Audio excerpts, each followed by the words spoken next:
Bulldozer వేరు, JCB వేరు. JCB అనేది దానికి ఆ ముందు ఓ తొట్టిలాగా ఉంటది. దాన్ని పెట్టి పగలగొట్టొచ్చు, దాంతో ధ్వంసం జేయొచ్చు. ఆ తర్వాత దాని మీద నుంచి నడిపించుకుంటూ వెళ్ళొచ్చిది.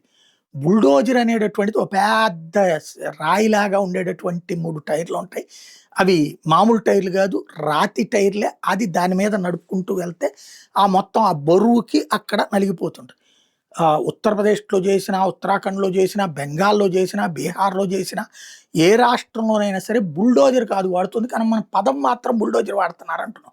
ఈవెన్ యోగి ఆదిత్యనాథ్‌కి బుల్డోజర్ బాబా అని పెట్టారు. వాస్తవంగా బుల్డోజర్ గాదు వాళ్ళు వాడేటటువంటిది జేసీబీలు. జేసీబీ బాబా అనలేదు.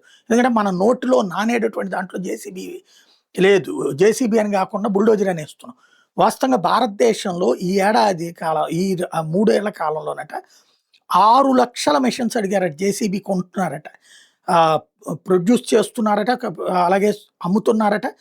మ్యానుఫ్యాక్చర్ చేస్తున్నారట. విపరీతంగా జేసీబీల అమ్మకాలు జరుగుతున్నాయట. జేసీబీ ఇండియా ఎక్స్‌పోర్ట్స్ 130 దేశాలకు వెళ్తున్నాయి. మన దేశంలోనే 6,00,000 ప్రతి ఏటా వినియోగిస్తున్నారట, కొంటున్నారట.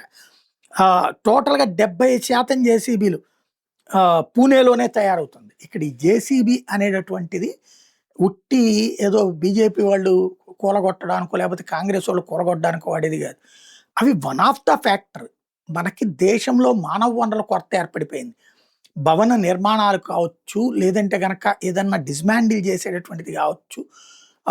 అట్లాంటి వాటిట్లో మనకి మానవ వనరుల కొరత అయ్యేటప్పటికి 100 మంది మనుషుల పనిని ఇక్కడ ఒక యంత్రంతో చేస్తున్నారు. అది జేసీబీలతో చేస్తున్నటువంటి పరిస్థితి. ఈవెన్ పొలాల్లో కూడా జేసీబీలతో మట్టి తవ్వించి ఆ పైన ఇదేసుకుంటున్నటువంటి పరిస్థితులు కూడా ఉన్నాయి. అందువలన జేసీబీల వాడకం పెరిగింది అన్నటువంటిది ఇక్కడ గుర్తించాల్సి ఉంది.